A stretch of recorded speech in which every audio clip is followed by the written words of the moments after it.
Hello, everybody. Welcome to Take the Black Live, the weekly internet show where we talk about all things sci-fi, fantasy, sand, space, swords, and all things in between.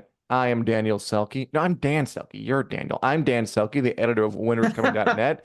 You are Daniel with an IE, the other editor of winterscoming.net. Daniel, how you Dune today? Oh, nice. Yeah, I am Dan Roman here with Daniel Selcke. We are choosing chaos today. I'm doing pretty well. How are you doing, Dan? I'm doing adequately pleasant. And how are all of you doing? I wonder Cool. if you see what we're doing. We're so funny. Fantasy fan Robert, Martha, Nicole, glad to see everybody today. Obviously, we are going to talk a spot about Dune Part 2, the new sand theme motion picture taking the world by storm. But first, Mhm. we do have, I know I said this every week, and it's always true, to be fair. We do have some fun, exciting news about the coming of House of the Dragon Season 2. It's getting close. I can feel it in my fingers. I feel it in my toes. There are dragons all around me, and so the feeling gets bigger. So, Daniel, what have we learned about the approaching release date of House of the Dragon Season 2 on HBO and Max? I was waiting for you to make that into a poem like Josh Brolin, who we're not going to talk about right now because Dune. But yeah, Oh, so House of the Dragon. See, yes, he's been on a poetry kick. I watched him with Colbert recently, and it was very fun. But yeah, all that aside, House of the Dragon, focused Westeros. We have stuff to discuss. We got a release month confirmed this week. Somebody said a thing. I don't know if they were supposed to say a thing, but they said it.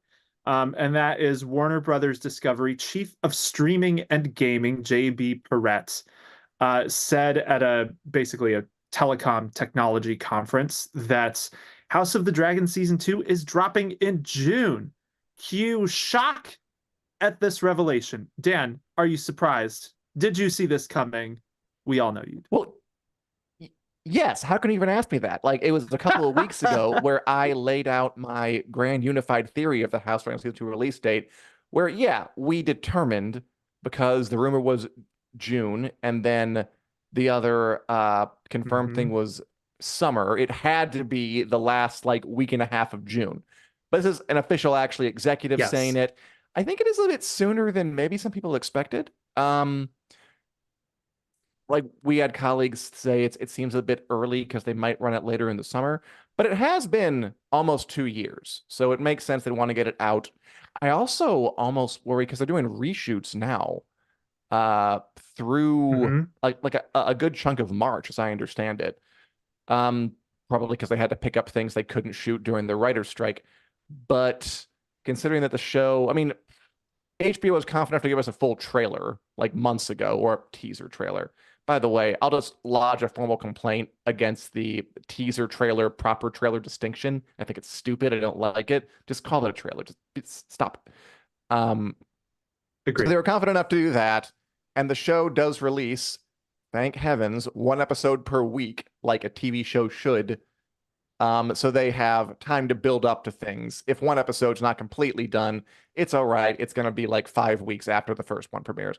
So June sounds cool. I'm ready for June. And there's been a lot of hype lately because there's going to be an Entertainment Weekly photo spread coming, with probably a big article to match. There's probably going to be a proper trailer, not just a teaser trailer, as that diminutive, tiny, redheaded stepchild of the trailer, an actual trailer, which again I think is very silly. But things are coming. It feels like they are ramping up. Probably by next week, we will be neck deep in fire and blood, which I don't recommend literally, but Yes. metaphorically, I'm all about it. Yeah, it's definitely exciting times. I'm a little Ooh. surprised that, we're getting this confirmation that the trailer's coming, or not that the trailer's coming, that the show's coming, and it's only 3 months away, and they haven't announced a release date, it's a little surprising, but Hmm. getting the show in June, I feel like that works, a lot of people are thinking of House of the Dragon as a summer show, but like Game of Thrones historically was like a late winter, early spring show. So I feel like, scooting a little closer to that time frame works. And with the reshoots, I'll just hope maybe they're reshooting stuff at this point for a little later in the season. Like we know they're doing some battle scenes this month in the Yeah. reshoots. So potentially that's episode 4 or later is kind of the word on the street. Because we know the Battle of Rook's Rest is coming in episode 4. But yeah, all things told, House of the Dragon season 2 coming in June. I would be shocked if we don't get a trailer this month. So keep an It's eye gonna out, happen. and a proper trailer. None of this teaser nonsense. Yeah, good lord. Yeah, and everyone out there is excited. Number one Marvel fan. Hey, what's up, guys? Not much Marvel fan. Sup with you? Hey, hey. Trailers soon. I'm agreed. Everyone is going to be excited. And Leo says, so House of the Dragon after the finale of Hacks, which comes back May 2nd, I think. Yeah, probably. You know how. Hey, Julie, don't sleep as much as you want. We are here morning, noon, and night. Um, ooh. Hacks going to come back on May 2nd. Daniel, I think I know the answer to this. You don't watch Hacks, right? I do not watch Hacks. I don't even know what Well, Hacks is. I'll be straight with you oh, it's all. great. It's Sorry, this people Max in the comedy chat. series about like an aging stand-up comedian who hires a younger stand-up comedian to help her be a better stand-up comedian. Really, really good. One of like the Oh, few that's like fun. Max original hits. It came in May, so if it was up in June, maybe that would lead it into House of the Dragon. You want to go from that to that. And I think fantasy fans said it could go up against the boys, which I'm sure it'd be fine for. And yeah, Nicole, excited we don't have to wait all summer long for the House of the Dragon. Me too. Yeah, bring it. The real question is when they're going to drop the Rings of Power, because that is a bigger mystery to me than House of Yeah. the Dragon is, because we haven't heard anything about Yes. the release date except it's probably coming out this year. I think they're going to avoid House of the Dragon, if you'll excuse the cliche, like the plague, to avoid a unfavorable comparison like last time. I think that's funny because they're going to get compared either way. I think if Rings of, the upside is they Hmm. won't have to sit through it while their season's on, I guess. Yeah. But I think if they come out after, it's still going to get compared to House of the Dragon. It's not like people are choosing to watch House of the Dragon and not that Lord of the Rings show. I think there's not. I would love to be a fly on the wall hearing the thought process of the executives and whoever decides whether to run these shows concurrently. But all that aside, I think you're probably right. I think Rings of Power, I wouldn't be surprised to see until later in the year. June is packed, and Amazon has The Boys coming, so there's no reason, there's no sane reason that I can think of why they would air The Rings of Power and The Boys at the same time, Oh, even no, more no, than no, House of no. the Dragon, because those are like Prime Video's two of their biggest shows. So I'm sure they want to spread those out. And in June, so we've got The Boys season 4. We've got House of the Dragon season 2 starting. We've got The Acolyte, I believe, that Star Wars show taking place in the Hmm. golden age of the Jedi. That's coming to Disney Plus.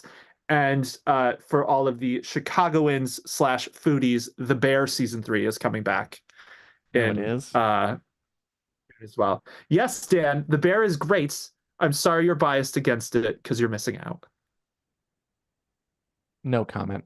What else is happening on the House of the Dragon front, Dan? um, so I kind of want to get your take on this and how you feel Okay. about it. So there are some rumbles that Sion Brooke, who played Emma Aaron in the first season, died very tragically in the premiere. That Right. her apparently her talent agency mentioned her in relation to season 2. So there are kind of rumors that there may be a flashback that includes characters like her. And I saw people say even King Jaehaerys, who was the king Hmm. that preceded Viserys, who we saw in the opening scene. What do you make of this? Because we haven't had flashbacks in the show yet, and I don't know how No. I feel about I mean, it's a rumor. I saw the it. note that the talent agency just kind of mentioned her name along with a list of other actors who were in House of the Dragon in a post about House of the Dragon season 2. It could have just been saying her name because she was in the first season. I have heard about a flashback Yeah. coming. I think it's fine. Look, there's nothing wrong with flashbacks inherently, although Hmm. I really did like, and I'm not sure how much people appreciate how good an idea this was, that Game of Thrones avoided them, if you'll excuse the cliche, like the plague. They really were diligent about not having the dream sequences of flashbacks to just keep it to what we can see and hear and feel in the moment. Maybe because the show was so narratively sprawling and complex that we don't want to muddy the waters with, Hmm. alternate visions of what could be and what once was. It's like it's already hard enough. Just we're not going to make it more difficult for you. But there's no reason the show can't have them. I mean, there are lots of good flashbacks in TV history. So if they bring on one, if I were writing Yeah. it, I think I would do like a short flashback at the very top of the season, and that's it, just to kind of Yes. show what has been lost, show kind of a sense of how good things were before when things were peaceful, diving into this maelstrom of fire and blood we're about to have sprayed all up on our faces. But I have no objection as long as it's done well. That's my line on pretty much anything with TV. Do it well, do whatever you want. Yeah. Do it crappily, don't do it. Yeah, I mean, I'm right there with you. Flashbacks, the danger with flashbacks is using them to dump a bunch of exposition that's unnecessary or kind of instead of doing the heavy lifting with your actual main narrative. But you're right, there are lots of shows that have done it well over the years. And I think that the restraint of Game of Thrones, because there was only that one, actually, that's not true. There was one in season 5 with Mm-hmm. Maggie the Frog. And then once we get into Bran, we start getting them. But Bran is there in the present, in Bran's Yeah. present. So that's kind of a tricky way to do flashbacks. I hope that you're right, and that if they do any flashbacks, they kind of treat them like cold opens or something like that. Um, Yeah. the Wheel of Time has been doing that, and I think it has worked really, really well for that Mm-hmm. show, using like, a cold open or two a season to give us a flashback.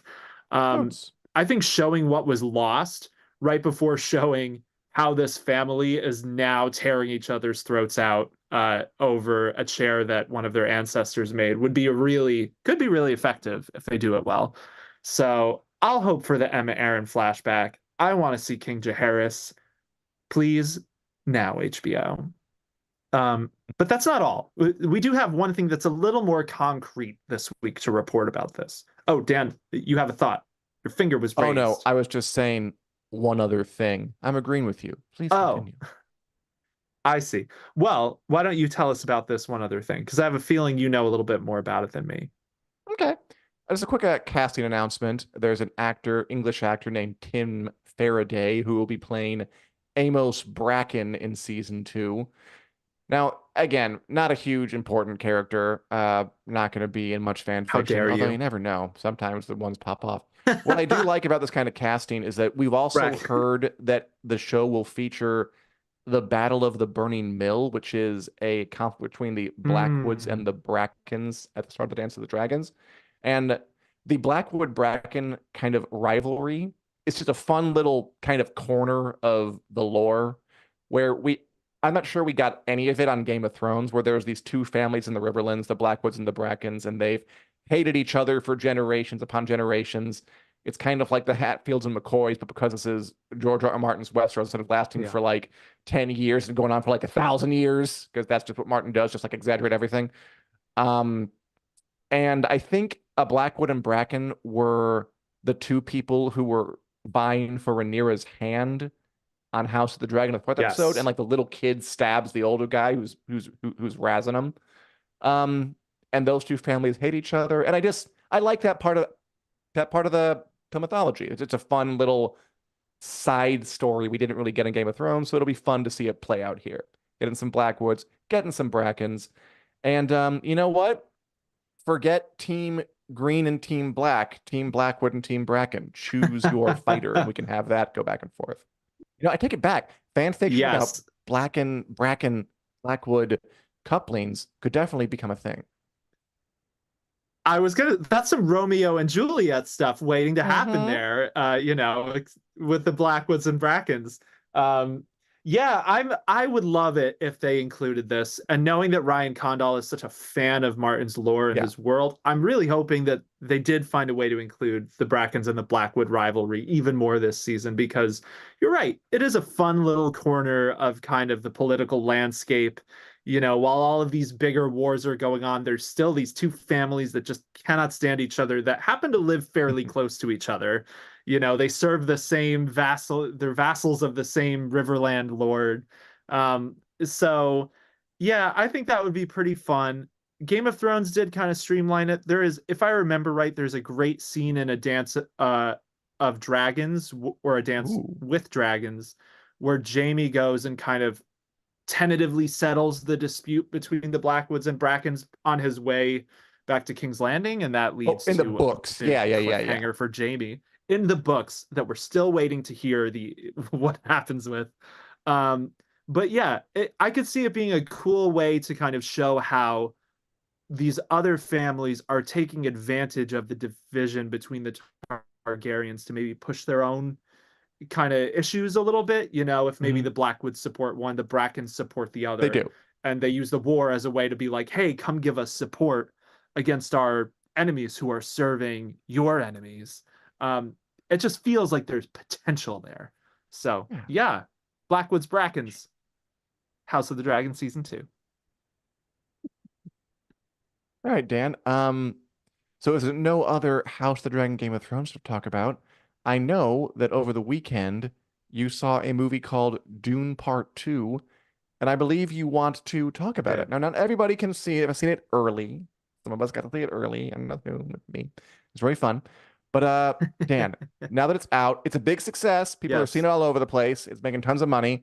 What do you think? What do you think of it? And what do you think of my I want to do the musical cue, but I don't want to embarrass myself. I'll just do it.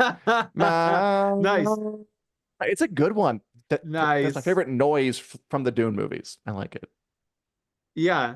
I think if you have two ears and you've seen Dune, there's a pretty good chance you've been walking around your house since making that musical cue noise. I know I have been. Oh, My good. my Not alone. partner is not very happy about it, even though she's been doing it too. Um so yeah, I don't we can maybe give the big do we want to give a big spoiler warning here? I don't know how deep we want to go into this. I figured we can kind of let us know in the chat if you really want us to avoid spoilers, because Dune's been out for around a week now and we have thoughts. I did get to see it early, kind of, because a lot of theaters near me just decided, like, the hell with it, we're going to start showing Dune the day before it's actually out. So I drove to IMAX to see it on the 29th of February. It was a rad day. And oh my All God, right. what an incredible movie. I have some adaptation things I'm a little curious about that I had thoughts Hmm. about, but like as a film, I think it's tremendous. Like, this is one of those movie going experiences where it's like it's an experience to see it in the movie. Like, if you're listening to this and you haven't seen Dune Part 2 in theaters, like, what stop listening to this and go watch Dune Part 2 and then come back and listen to the rest, because it's an amazing movie. And I don't know just how much seeing it at home will, it'll still be a Mm-hmm. great movie, but it won't replicate like the awe of seeing these things on a huge screen. The sound design was crazy for, some of these scenes where like people are riding sandworms, and they really took pains to make you feel like you're there in the moment with the characters. I think it's exceptional. I really I can't gush enough about Dune Part 2, even though there are things that as a fan of the books, I'm like, I don't know how I feel about this decision. I think the movie itself, you just have to step back and appreciate it for, the excellent piece of filmmaking that it is. Now that you can talk more freely, Dan, what thoughts do you have about Dune Part 2? because you had seen it, but you had to restrain yourself last time. Yeah, we'll get a bit more into spoilers now. I mean, generally speaking, I agree with you, and I think our watchers do too. Fantasy Fan says, fantastic movie, loved it. Best movie of the year so far. Yeah. I agree with that. Um, Julie and Nicole are Agree. both going to go see it this weekend. You're making me want to go watch it again with all your talk of seeing it on the big screen. That is what stood out to me Do the it. most. The way that it was shot and meant for a big screen. I talked about it last week Yes. that it almost makes you wonder, like, what have movies been doing for the past several years? And I think Yeah. that part of that is I mean, I'm being serious. Like, more and more movies are being shot with the intention of eventually having a lot of play at home on streaming services, on TV, more streaming nowadays, because that will maximize how many folks see it. And that can still be great, but there is something special about a movie like Dune and Dune Part 2 that clearly they take like the most powerful cameras meant to see like the furthest into the distance, get the Mhm. most detail that you do appreciate most on a giant ass screen. So I did like that about it a Yes. lot. And I was carried away by the story in general. Yeah, more or less. I really liked it. I laughed. I'm supposed to laugh. What I want at a movie like this is to be not just kind of visually odd, but sort of emotionally odd. And I guess my question for Yeah.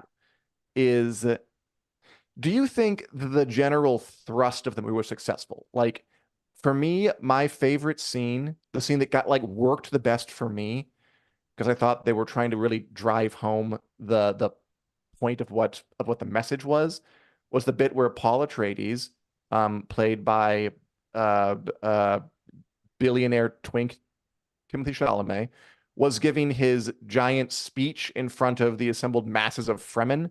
And that's the moment where he's become not just like a leader, not just an exiled prince of the space realm, but like a kind of a creepy, dangerous messiah who holds such power that it's almost scary. And I did think it more or less worked.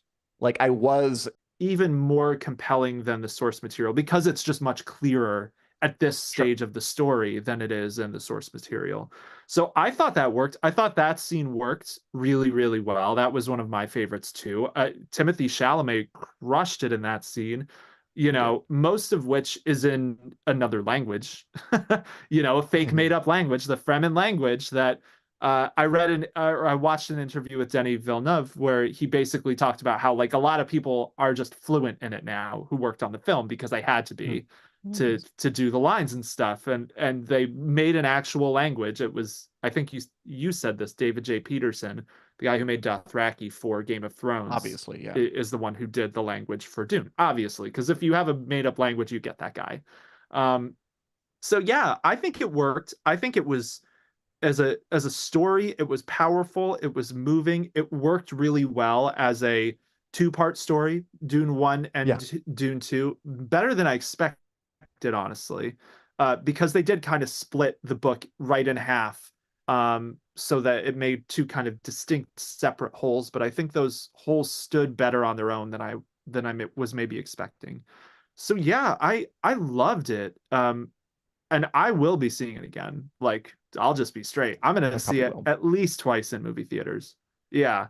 So did that work for you, Dan? Did you buy in to Paul Atreides and his struggle with this messianic, you know, prophecy I propaganda? just said I did. I did. I Okay, asked you if you did. you did. That was Yes. me. But Daniel, also people in Okay. the comments, Facebook was acting a little weird. It looks like it's back, so I think we are solid. I'm sorry you had to endure that. Please don't sue. So what are your props with the movie then, Dan? If you loved it so much, what are your issues? And also, how dare you?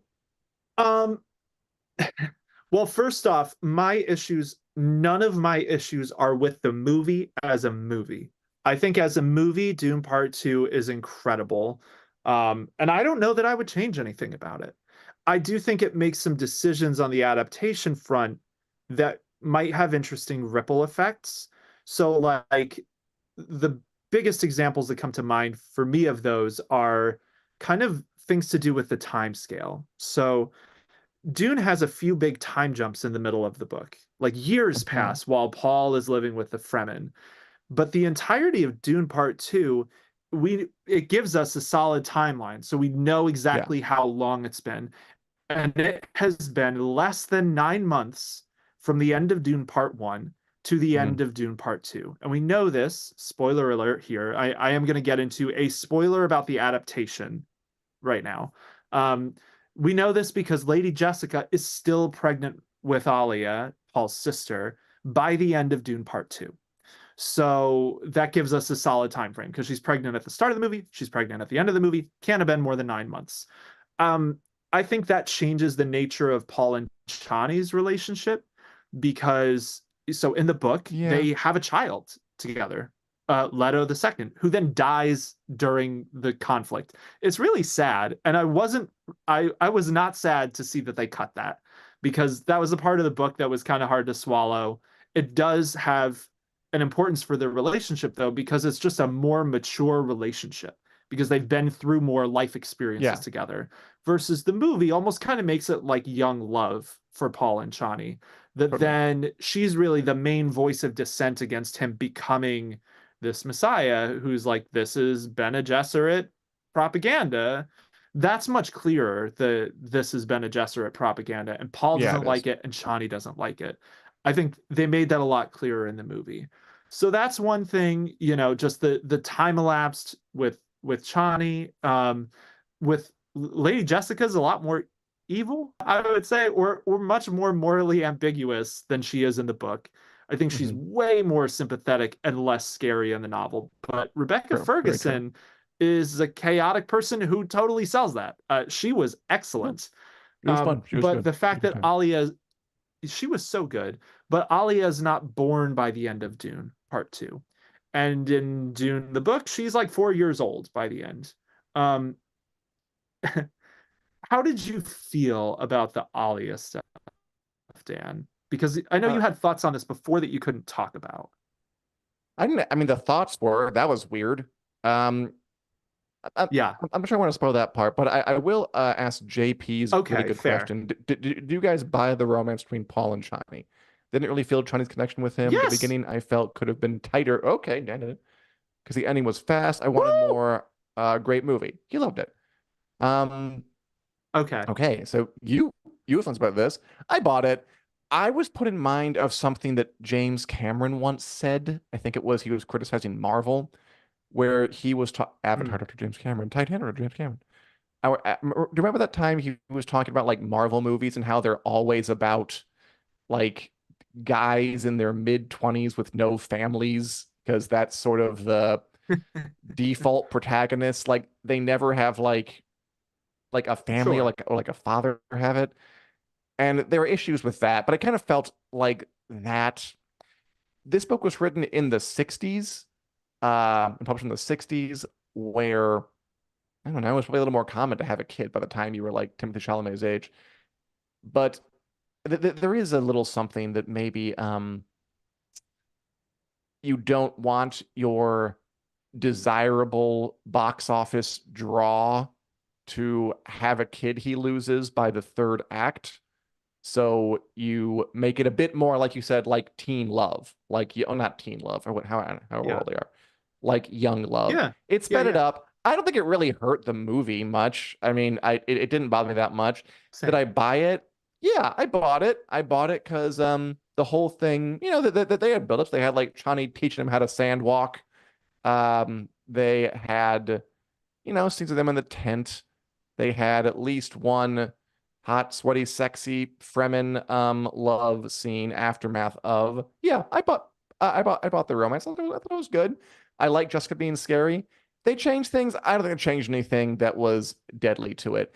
I was thinking about Yeah. like the tendency to hold back on giving like heroes like tying them down in movies. Like we want our Yeah. heroes to be free and easy, or at least Marvel does. I don't know if that's the reason they skipped this or not.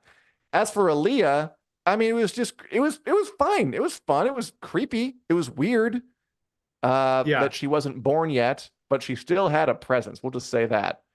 I mean, I Yeah. liked it though, because from what I've heard from Denis Villeneuve, he's not as comfortable with like the kind of weirder esoteric parts of Dune that get into the later books when things get like really odd.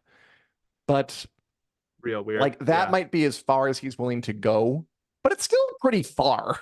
Like it's still a fully sentient adult brained fetus being a character and Yeah. talking. It's pretty weird. It was creepy. I liked it. I thought it was fun. Yeah. I had a great time. Yeah, I thought it worked too. I liked it, even though I miss, the presence of Alia as a Yeah. person on screen. I can understand, working with kids in productions can be hard. It can be real hit or miss depending on the casting and how good child actors are. Um, and I can understand why they might have chosen to dodge that landmine and just shift it so that Alia is going to be a presence in the third movie, especially Hmm. if they provided they make one, which I'm sure they will. Oh, it's gonna happen. Yeah. Because otherwise there's something really difficult to about a child to play a child who is like an adult as a child. I think that's a common thing. Maybe not common, but you see that happen sometimes in books. Like Claudia from Interview with the Vampire is another Oh, example. And right. it's hard to Good do that call. in real life, to take someone who looks like a 4-year-old and and make them have the gravitas of an adult. So I can understand why they made that change. I really can. Um, I think in terms of Chani and Paul's relationship, I totally bought it. And a huge part of why is because the script and the actors were great. Zendaya was my like MVP of the movie. I really like, everyone turned in great performances, but I It did, yeah. especially enjoyed her in this movie. I thought she was really excellent. And Timothy Chalamet too. Like, I was honestly like not an enormous fan of his when Dune Part One came out, and I really, especially his scenes with Chani, I really enjoyed in this one.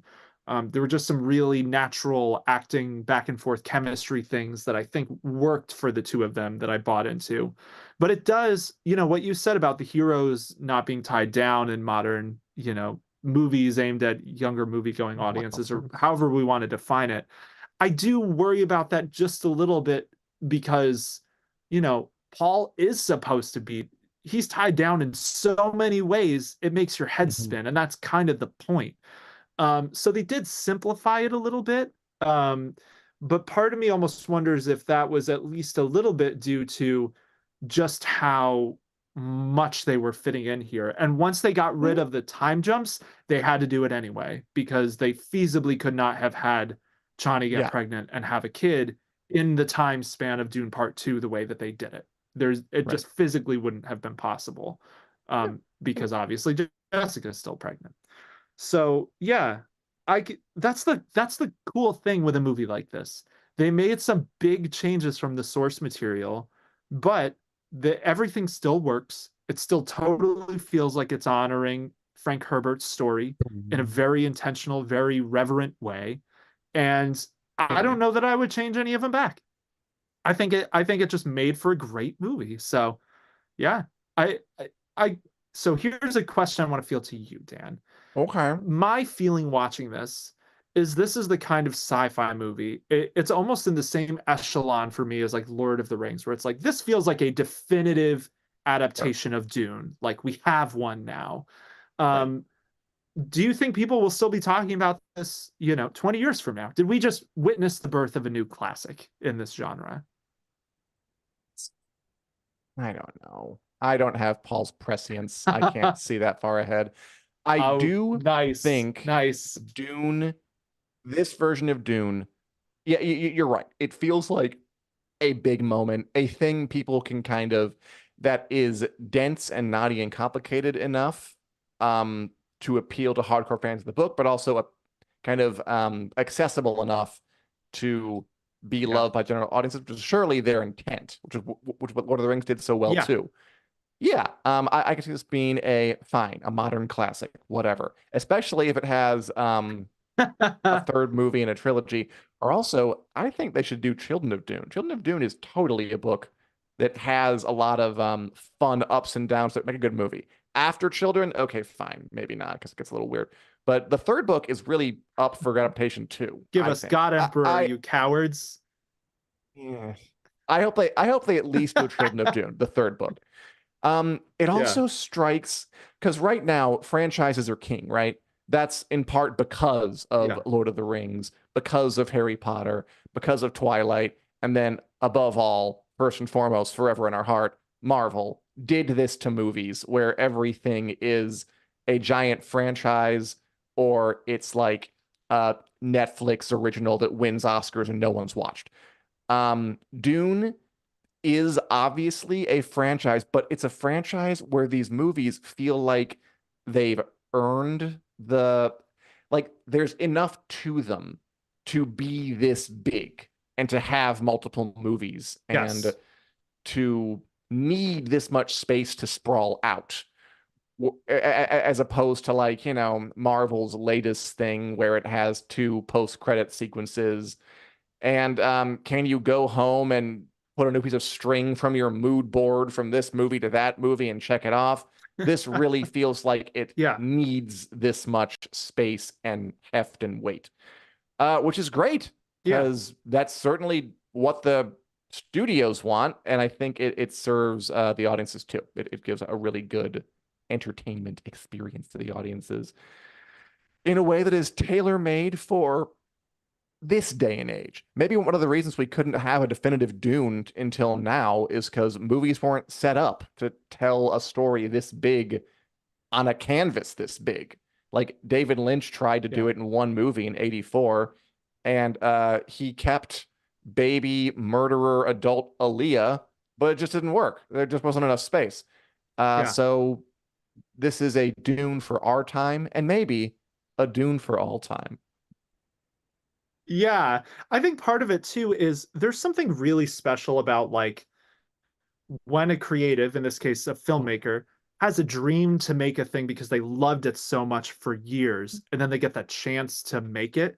That's different than just like Marvel signing on somebody to do some next movie that they're looking to expand their franchise. Like I was really struck again. I think this was Colbert. Stephen Colbert has been interviewing a lot of people related to Dune. His interviews are great. They're on YouTube. Go watch them. He's a huge dork. But he's a huge dork. He's the perfect sort of person for interviews about a story like Dune. But Mhm. he talked to Denis Villeneuve, and uh, revealed that he had drawn storyboards for Dune as like a 13-year-old with one of his friends. So this Cool. is a story that, he's been wanting to make since he was a teenager. Hans Zimmer, this was apparently a dream project of Hans Zimmer's for like decades. So when Denis Villeneuve approached him to do the movie, he was like, I love Dune. Of course I will do this. And whenever you watch like interviews or behind the scenes things about how Dune Part 1 was made and this movie, it's very clear that there was just like this was a passion project just on the biggest scale that is typically reserved for franchises trying to build franchises. Except in this case, it was a really visionary filmmaker with a team of people firing on all cylinders who were just so excited to be there making this movie. Like Florence Pugh, apparently he told her, like, I won't be offended if you say you don't want to be in this movie. It's a small part in this one. And she was like, I just want to come watch you work. Of course I'll do it.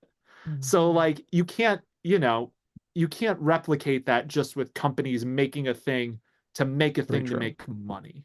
Um, it's kind of funny because we have this Dune Part 2 hype going on, and at the same time there are like I read an interview from Dakota Johnson who was in Madam Web, and she Right. talked about how she's never going to do another superhero movie, and she thinks there's a huge issue with like art being made by committee for algorithms by executives and how that can sometimes make for kind of crappy art.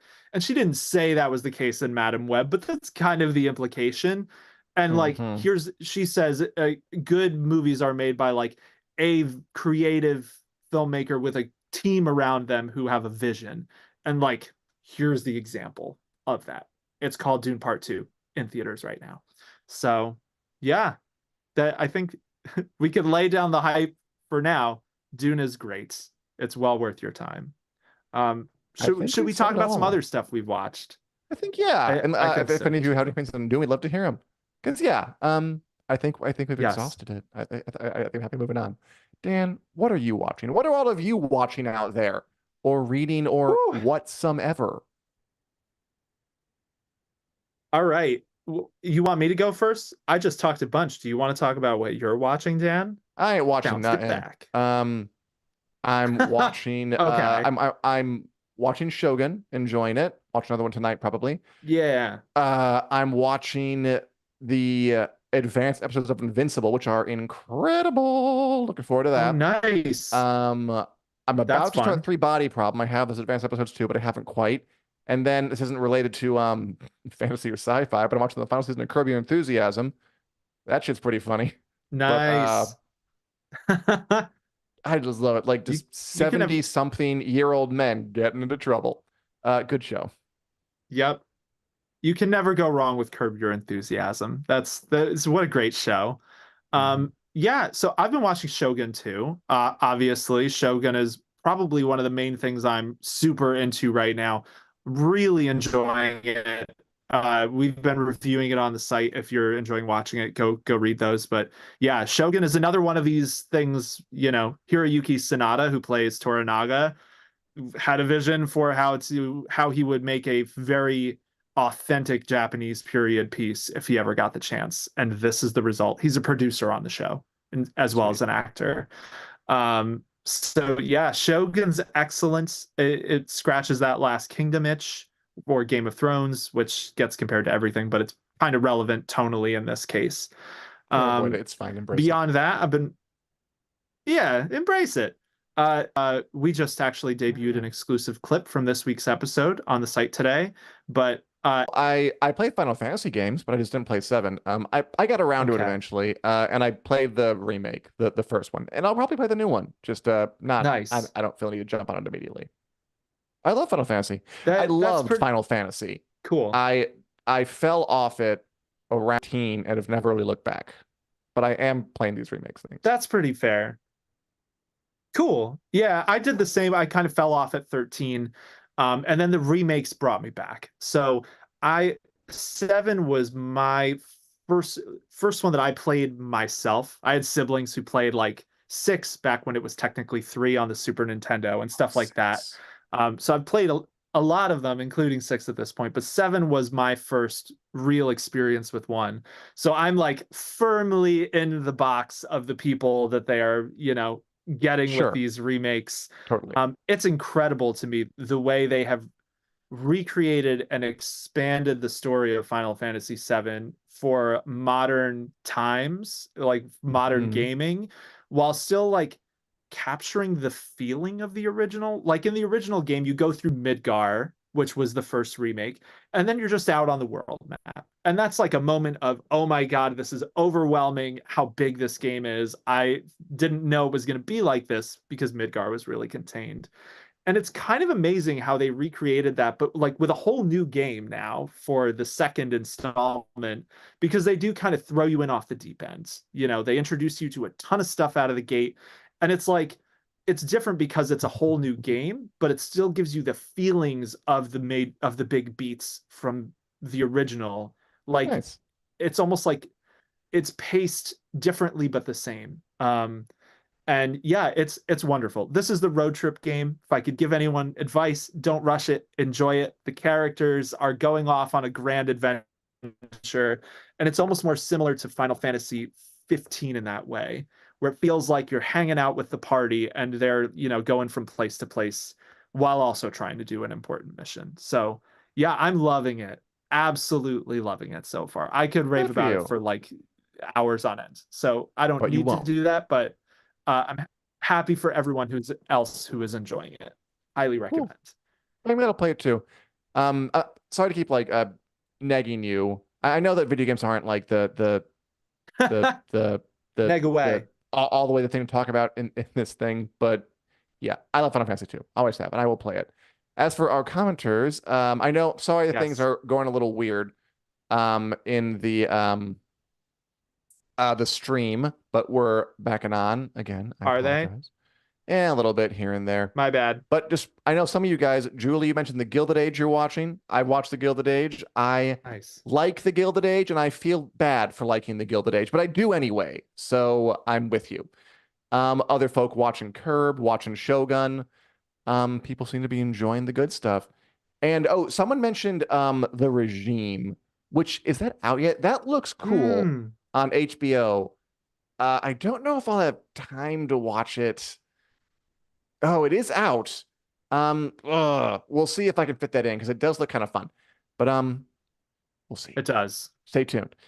And at least one person wants to talk more about Shogun in the weeks to come. Maybe we will.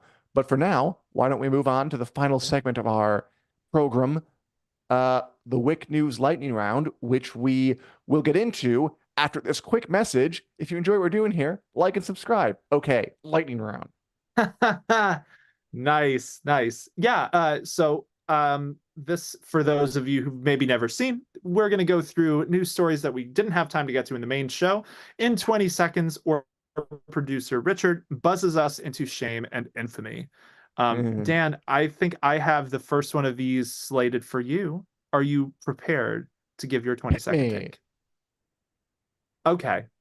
So Superman Legacy has started filming. It's just called Superman now. Well, that was a long way around to get to the obvious conclusion.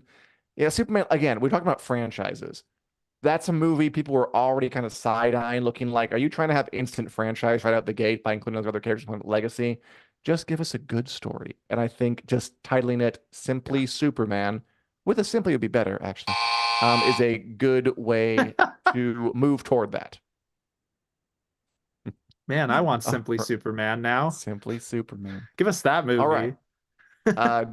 Daniel, The Last of Us Season 2, it's coming, and it's adding more cast members, including, if you play the game, you recognize people, Spencer Lord as Owen, who I remember, Ariella Bearer as Mel, who I remember, Danny Ramirez as Mandy, I remember that guy, and Tati Gabrielle as Nora. No memory. Yeah, The Last of Us Season 2 is filming right now. They're doing some pretty important scenes from the game, it looks like, based on some of the places they've been renting that have been circulating around social media. These people, they're part of, we'll just say they're part of Abby's crew of friends, if I recall correctly. I think all of these characters. So, yeah, they're all going to have important roles. And that's all I'll say. Play The Last of Us Part 2 if you want your hopes and dreams shattered. All right. Dan, Avatar, The Last Airbender, has been renewed for seasons 2 and 3 on Netflix, which means they're doing the whole story. Are you hyped? I mean, I'm happy for the cast and crew. It's cool. It's not a terrible show. It's just not super awesome great. But, you know, it could get better. Sometimes shows need time to sort of grow into themselves. Shows don't really get that nowadays, but it was a success, clearly. And I'd say good for them. Maybe I'll watch. They clearly wanted to get to the, okay, yeah, rock on. I've heard of Last Airbender, you mediocre self. Daniel, the Lord of the Rings, the Rings of Power showrunners are already working on breaking the story for season 3. Season 2 is going to air sometime this year, but we don't know when. Yep, it's interesting that we got so this is from a press release sent out by Amazon that they are currently breaking the story for season 3. So they extended the deal with the Rings of Power showrunners. They confirmed season 2 is coming this year, but we don't know when. So it's good to know Amazon is thinking of the future still with this show, despite kind of, you know, the somewhat mixed reception of the first season. They want to make more. All right, Dan. Twilight, that popular vampire romance series, it's being remade into an animated series. I think that's kind of cool. Twilight, you know, very popular, very controversial back in the day, very successful. We heard they're making a new TV show, and it's kind of like, okay, another reboot of a thing that was popular like 20 years ago. But at least an animated show, if you're going to do it, it's a little different at least. Like maybe they can do things they couldn't do in the show. So if you're going to make a remake, sure, have it be a little bit different. Twilight animation, sparkling vampire. Those sparkles so pretty. Okay. Let's see. They will. They can sparkle Uh, them in whatever cool, creative way they want. exactly. Daniel, The Boys season 4 gonna premiere on June 13th, dropping its first 3 episodes all at once on Amazon Prime Video. Thoughts? Yep. Yep. The Boys is coming back June 13th. I don't know how I feel. I just wish these studios would stop rushing through their Me too. seasons. You know, take a note from Shogun because Shogun's out and that's doing one a week. I think they did 2 at the start, but like if your show's good enough, we'll come back even if you just give us 1 episode to start. But I am, it'll be fun to watch The Boys again. I'm sure it's going to be a good time. Notes. All right, Dan, this is a show you like. Tell us about this person. So the Sandman has officially, I think officially, cast Barry Sloane as Destruction. I'm not sure it's officially yet, but here's a shirtless man. His name is Barry Sloane. He's going to play Destruction, the personification of Destruction. Sandman. Sandman's a show that really got kind of just like badly timed. It got hit by the strikes really hard, hit by the pandemic the first time around. I liked it. I hope it comes back. Destruction's an important character. There are a bunch of new ones who introduced this season. I'm looking forward to watching it. I just hope I get to see more, and I think I will. Beyond that, a little more uncertain, but you go, Sandman. Make yourself. And finally, Dan, for all the book folk out there, author Brandon Sanderson, author of such books as So Many Books, has announced a new secret project novel. It's set in a future era of his cosmology called the Cosmere, and will have high Cosmere connectivity. Dan, please help fill in these quotes that I'm making. Yes. So Brandon Sanderson announced he wrote a new novel in secret. He's going to reveal details about it later this month. But it's set in the Cosmere, his shared universe of all his adult fantasy stories. And high Cosmere connectivity means it will have lots of links to those other stories, which they don't always. Sometimes his books are set in the Cosmere, but they're like pretty standalone. So this is hugely exciting news for Sanderson fans. New surprise book coming, and it's going to be an important one, it sounds like. Hooray! Nice. Yeah, I'm reading Sanderson now. I'm looking forward to talking more about him with you, about the Mistborn series. And that's our show, everybody. Hooray! As always, we're happy to have you here. Sorry for the connection issues. It happens sometimes. Look, computers are confusing. I don't understand them. Nobody understands them. And sometimes they don't behave the way we want. We're here every Wednesday at 2 p.m. Central Standard Time, 3 on the East Coast, 1 in the mountains, and noon in California. We're also available wherever podcasts are available. Listen in podcast form, be it iTunes, and for just a little more time, Google Play, although I think they are discontinuing that. But we're other places too. Give us a like, give us a subscribe, give us a comment. You always do. We always love your comments. You know that. And Julie Davies thanks us for the color coordination. I guess we're both wearing shades of olive. We'll try. We can do more costumes if you guys like. Sorry? I said this is gray. I don't know what we're talking about, but when Fallout comes out, I will wear a costume on the show. That's a promise. Cool. We'll see what happens there. And until next time, as they say on Arrakis, goodbye. Take care, all.